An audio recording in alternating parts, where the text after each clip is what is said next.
ನಮಸ್ಕಾರ ವೀಕ್ಷಕರೇ, ಇಂದು ನಾವು ಕರ್ನಾಟಕದ ಹೆಮ್ಮೆಯ ಸಂಕೇತ ವೀರರಾಣಿ ಕಿತ್ತೂರು ರಾಣಿ ಚೆನ್ನಮ್ಮನ ಐತಿಹಾಸಿಕ ನಾಡಿಗೆ ಬಂದಿದ್ದೇವೆ. ಕಿತ್ತೂರು ಕೋಟೆಯ ಭವ್ಯ ಗೋಡೆಗಳು ಇಂದಿಗೂ ಆ ಕಾಲದ ಶೌರ್ಯ ಕಥೆಗಳನ್ನು ಸಾರುತ್ತವೆ. ಈಗ ನಾವು ಪ್ರವೇಶಿಸುತ್ತಿರುವುದು ರಾಣಿ ಚೆನ್ನಮ್ಮನ ಸ್ಮಾರಕ ಸರ್ಕಾರಿ ವಸ್ತು ಸಂಗ್ರಹಾಲಯಕ್ಕೆ.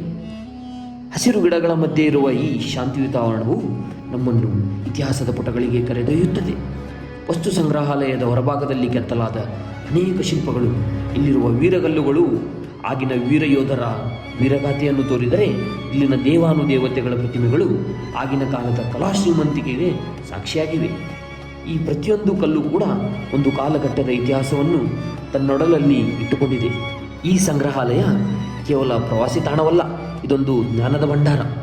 ಕೇವಲ 10 ರೂಪಾಯಿಯಿಂದ ಪ್ರವೇಶದೊಂದಿಗೆ ನಮ್ಮ ಸುಂದರವಾದ ಇತಿಹಾಸವನ್ನು ಹತ್ತಿರದಿಂದ ನೋಡಬಹುದು ಮತ್ತು ಇದು ನಮ್ಮ ಪರಂಪರೆಯನ್ನು ಉಳಿಸುವಲ್ಲಿ ಒಂದು ದೊಡ್ಡ ಕೊಡುಗೆಯೂ ಹೌದು.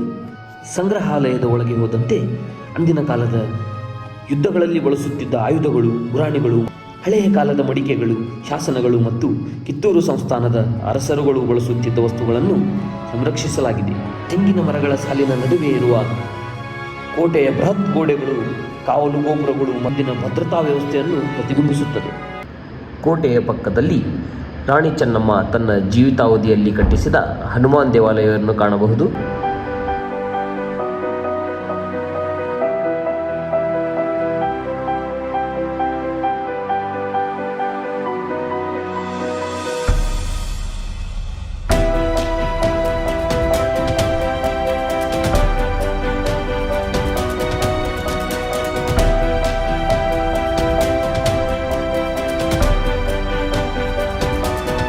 ಹನುಮಂತನಿಗೆ ನಮಿಸಿದ ನಂತರ ನಾವು ಕೋಟೆಯ ಉಳಿದ ಭಾಗದೆಡೆಗೆ ಹೋದೆವು.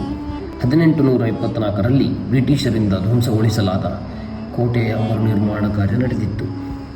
ಮೊದಲಿಗೆ ನಮ್ಮ ಗಮನ ಸೆಳೆದಿದ್ದು ಕಿತ್ತೂರು ಸಂಸ್ಥಾನದ ಸಭೆಗಳು ನಡೆಯುತ್ತಿದ್ದ ದರ್ಬಾರ್ ಹಾಲ್.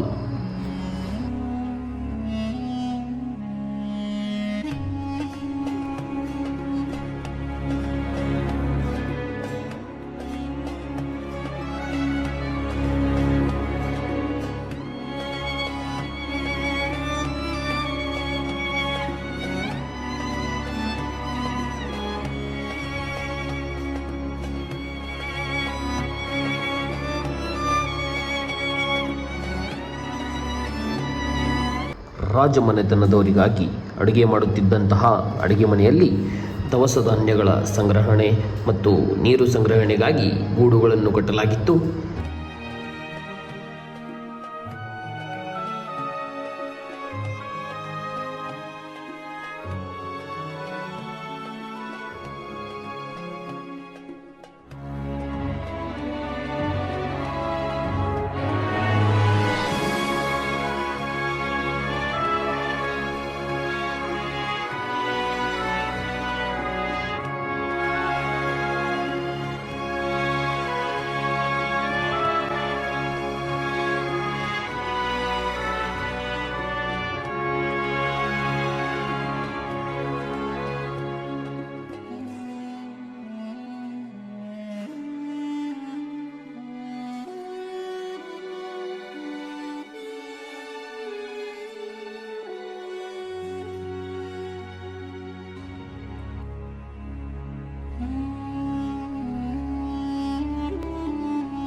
ಇಲ್ಲಿನ ರಕ್ಷಣಾ ಗೋಡೆಗಳು ಇಂದಿಗೂ ದೃಢವಾಗಿ ನಿಂತಿರುವುದು ಕಿತ್ತೂರು ಸಂಸ್ಥಾನದ ಬಲಿಷ್ಠತೆಯನ್ನು ತೋರುತ್ತದೆ.